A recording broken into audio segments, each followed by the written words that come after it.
नमस्कार, जय हिंद। मैं कुलदीप कुमार साइंस टॉवर में आपका स्वागत करता हूं और आज हम स्टार्ट करने वाले हैं ग्रामेटिकल एरर क्लास 2। पहली क्लास में हमने जाने थे बहुत अच्छे अच्छे क्वेश्चंस और आज हम जानने वाले कुछ मॉडरेट क्वेश्चन जो कि पेपर में पूछे जा चुके हैं। ठीक है, तो चलिए उन सवालों को ट्रिक क्या हो सकती है बनाने की और कम समय में उन सवालों को कैसे हल करें। तो चलिए शुरू करते हैं इस सेशन को। तो पहला क्वेश्चन अब पढ़िए एक बार। पहला क्वेश्चन आपकी स्क्रीन पे दे रखा है, she was found to have bilateral temporal field deficit and was referred for a neurological opinion. ठीक है, तो अब मुझे बताइए, सी वॉज फाउंड अपने आप में बिल्कुल करेक्ट है। टू हैव बायलेटरल इसका मतलब द्विपक्षीय अपने आप में बिल्कुल करेक्ट है क्योंकि ये पैसे बनाया गया था। टू हैव बायलेटरली अपने आप में बिल्कुल इन्फिनिटी बिल्कुल करेक्ट है। ठीक है, टेम्परल फील्ड डेफिसिट्स की बात करें तो ये भी अपने आप में बिल्कुल सही है क्योंकि सिंगुलर है तो एस का यूज़ हुआ है। ठीक है, and was referred for a neurological opinion यानी कि ये भी पैसे में बनाया गया है कि ये इस सेंटेंस में कोई भी एरर नहीं है, यानी कि ऑप्शन नंबर डी हम मार्क करेंगे। ठीक है, तो चलिए आगे बढ़ते हैं। अगला क्वेश्चन देखो बच्चों, अगला क्वेश्चन बहुत ही बेहतरीन और खूबसूरत है, तो मुझे लगता है ये आपको पसंद भी आया होगा। तो चलिए अगला क्वेश्चन दे रखा है, pregnant women have been urged to abstain, यानी कि ये दे रखा है pregnant women have been urged to abstain from alcohol by scientist who claim that even small amounts can damage the development of a baby brains. अगर इसके मैं meaning की बात करूँ तो देखो, मीनिंग की ज़रूरत हमें है नहीं क्योंकि हमें इंग्लिश को इंग्लिश में पढ़ेंगे तो ज़्यादा बेटर रहेगा। अगर अर्थ की भी बात करोगे तो उससे हमें कोई मतलब निकलने वाला है नहीं। ठीक है, बस हमें वोकैब याद होनी चाहिए कि इसका एग्जैक्ट अर्थ क्या हो सकता है। तो हमें यहाँ पे एक चीज़ पता चल रहा है। देखो, आपने, मुझे लगता है आप इस सवाल को कर चुके होंगे, नहीं किया तो हम देखते हैं सवाल को कैसे करना है। देखो, प्रेग्नेंट वूमेन, ठीक है, हैव बीन यहाँ पे दे रखा है आपको हैव बीन, यानी कि यहाँ पे जो हेल्पिंग वर्ड दे रखी है वो प्लूरल दे रखी है। तो यहाँ पे मुझे बताइए प्रेग्नेंट वूमेन, यानी कि वूमेन क्या अपने आप में एक सिंगुलर है और सिंगुलर हमेशा सिंगुलर हेल्पिंग वर्ब लेता है। इसका मतलब यहाँ पे करेक्ट ऑप्शन होगा वो ई होगा हमारा। क्यों? प्रेग्नेंट वूमेन नहीं, प्रेग्नेंट वूमेन, यानी वूमेन की स्पेलिंग होती है WOMEN, प्लूरल बनाने के लिए। ठीक है, तो प्रेग्नेंट वूमेन नहीं, इसे रिप्लेस करेंगे प्रेग्नेंट वूमेन से। ठीक है, तब अपने आप में करेक्ट है। अब कुछ बच्चों को डाउट होगा, सर ये बताइए कि जैसे यहाँ पे ये सिंगुलर सब्जेक्ट ये रखा है, क्या हम इसे सिंगुलर हेल्पिंग वर्ब बना सकते हैं? तो अपने आप में सही है। तो ये अपने आप में एक गलत है क्योंकि इसका अगर सेंस की बात करें तो ये अपने आप में हर लेडीज़ पर मतलब यानी जो जितनी प्रेग्नेंट वूमेन होती है उन पर सब पे डिपेंड करता है, मतलब सबको ये रूल फॉलो करना चाहिए। ठीक है, तो इसमें मतलब हम नहीं करते। और पहली बात, दूसरी बात यह है कि जब भी हम सेंटेंस इम्प्रूवमेंट हम देखते तो हमेशा लेफ़्ट टू राइट बनाते हैं, यानी कि पहले लेफ़्ट वाले में एरर छांटेंगे उसके बाद राइट की तरफ चलेंगे। यानी कि इससे पहले हम प्रेग्नेंट वूमेन देखेंगे उसके बाद आगे की प्रक्रिया हल करेंगे। ठीक है, तो मुझे लगता है ये क्वेश्चन आपको समझ में आया होगा, और नहीं आया तो वीडियो को बार बार देखिए और बार बार देखते रहिए। ठीक है, तो चलिए आगे बढ़ते हैं। अगला क्वेश्चन अब ये बनाइए। अगला क्वेश्चन बहुत ही खूबसूरत है। ये दे रखा है, conditions in Tanzania were further complicated by a system of laws who redefined land tenure and property relation based on socialism. बहुत ही खूबसूरत सा क्वेश्चन है। ये आपका मेंस लेवल का क्वेश्चन है, मेंस में पूछा गया है कई बार। ये 2017-18 का क्वेश्चन है, वहाँ से लिया है मैंने। तो जो कंडीशन तंजानिया की कंडीशन ऐसी है, वर फर्दर कॉम्प्लिकेटेड, बहुत ही जटिल, by system of laws who redefined land tenure. अब मुझे बताइए, यहाँ पर रिलेटिव प्रोनाउन हु का यूज़ हुआ है, रिलेटिव प्रोनाउन हु का यूज़ हुआ है। तो ये हु किसके लिए यूज़ हुआ है? तुम्हें ये भी पता है कि रिलेटिव प्रोनाउन हु का जब यूज़ करते हैं तो वो लिविंग थिंग के लिए होता है। किसके लिए? लिविंग थिंग के लिए होता है। लेकिन यहाँ लिविंग थिंग की बात ही नहीं हुई है। यहाँ पे क्या है, condition Tanzania were further complicate by a system of laws who redefined land tenure, यानी कि जो सिस्टम लॉ का सिस्टम है उन्होंने रिडिफाइन किया है लैंड टेन्योर, भूमि की कार्यकाल को। तो यहाँ पे लॉ हु का जिक्र नहीं, यहाँ हु का जिक्र नहीं, हम दैट का जिक्र करेंगे, यानी दैट का जिक्र करेंगे क्योंकि नॉन लिविंग के लिए हम रिलेटिव प्रोनाउन दैट का जिक्र करते हैं।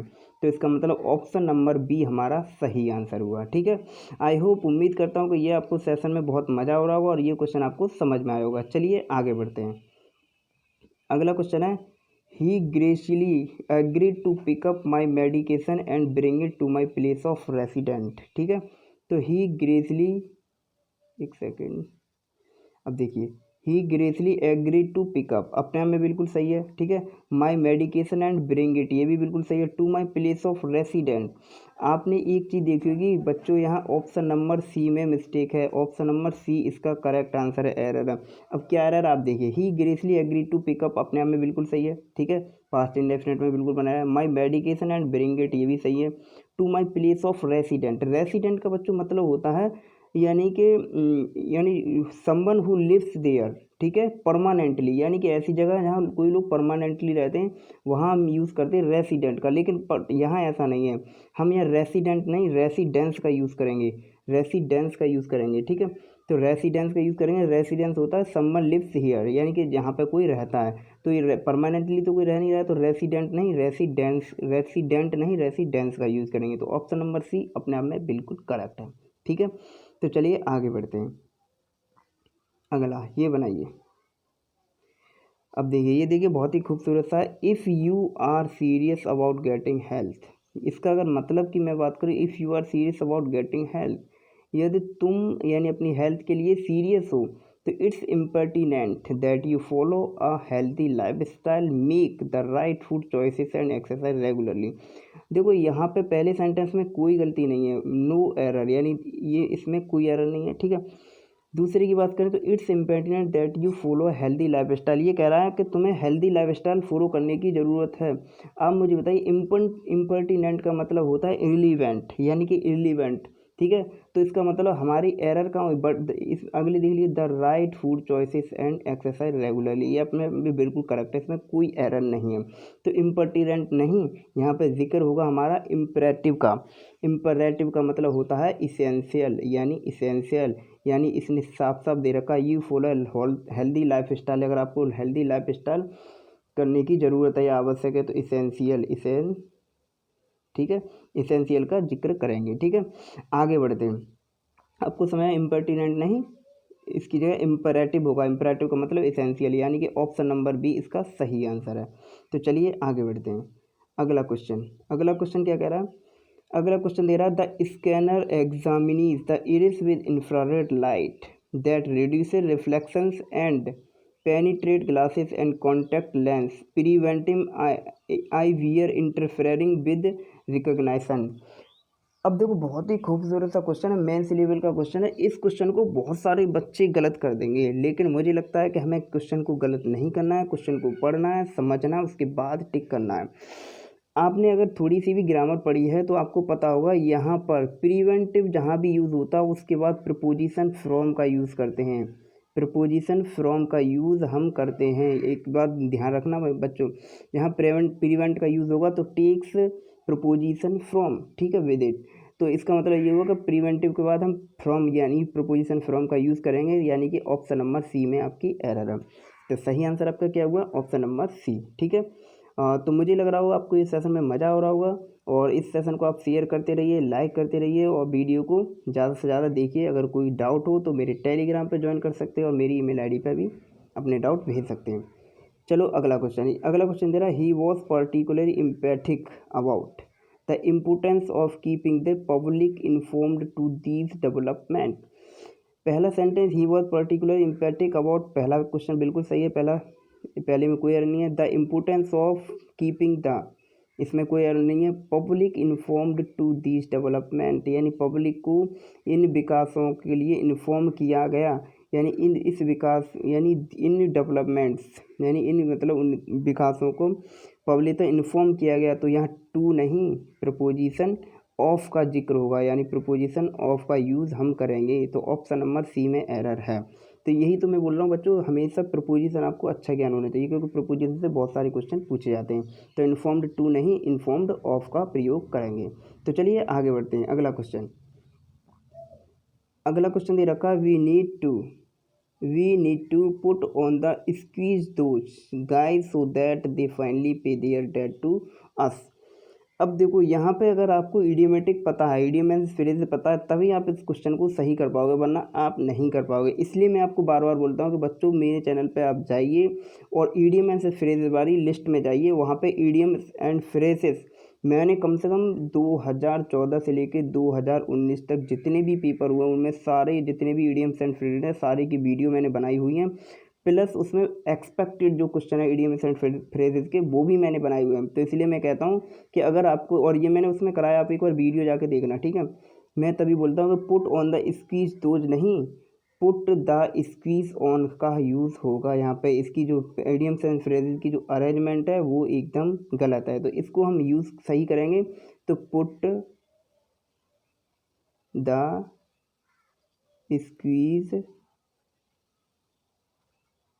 ऑन, ये हमारा करेक्ट इडियमेटिक है। तो यानी कि ऑप्शन नंबर बी में एरर है। और इसका मतलब बच्चों होता है प्रेशर टू डू समथिंग। जब भी किसी पे प्रेशर होता है तो हम यूज़ करते हैं put the sequence squeeze on, ठीक है। तो ये इससे ये पता चल रहा है कि एरर का मतलब ग्रामर ही नहीं, ग्रामर के साथ साथ आपको इडियम एंड फ्रेजेस भी आने चाहिए, जिससे कि मैंने कल वाली वीडियो बनाई थी उसमें भी एक इडियम ये रखा था, गिव ईयर्स टू, यानी किसी को अटेंटिवली सुनना, ठीक है। गिव ईयर्स टू नहीं होता, गिव ईयर टू होता है। तो आपको फंसाएगा कैसे, गिव ईयर्स टू दे के, और अगर आपको नहीं पता है तो आप उसे गलत कर देंगे। तो इसलिए मैं बार बार कहता हूँ कि आप इडियम एंड फ्रेज पर ज़्यादा ध्यान दीजिए, ठीक है। तो चलिए आगे बढ़ते हैं। अगला क्वेश्चन, आपको ये क्वेश्चन समझ में आया होगा। अगला क्वेश्चन दे रखा है, अगला क्वेश्चन दे रहा है, कौन current with this program educational institution may be urged to inculcate patriotism in each and every one of its pupils. अब देखो पहले में concurrent with this program, no error, कोई एरर नहीं है। एजुकेशनल इंस्टीट्यूशंस, यहाँ मुझे पता चल रहा है इंस्टीट्यूशंस यानी सब्जेक्ट है वो हमारा कैसा है, तुम बोलोगे सर प्लूरल है, क्योंकि इंस्टीट्यूशन का यूज है। May be urge to इनएकुलेट patriotism, इसमें कोई एरर नहीं है। इन each and every one of it's people, बच्चों प्लूरल सब्जेक्ट के साथ हमेशा हम यूज़ करते हैं देयर का। तो हमारी एरर कहाँ हुई, ऑप्शन नंबर सी में, इट्स नहीं देयर का यूज़ होगा, ठीक है। तो आपको ये भी पता होना चाहिए, आपको प्रोनाउन भी पता होना चाहिए, कौन सी प्रोनाउन कहाँ पे यूज़ करनी है, कौन सी कहाँ पे यूज़ नहीं करनी है। इसलिए ग्रामर के पार्ट्स ऑफ स्पीच प्लस आपको इडियम्स फ्रेजेस और वोकैब ये अच्छी होनी चाहिए, आप सारी चीज़ें अच्छे से कर पाओगे, ठीक है। अगला क्वेश्चन दे रखा, 3 summons have been issued by the district court but the has not turned up yet, ठीक है। 3 summons have been issued by the district court but he has not turned up yet.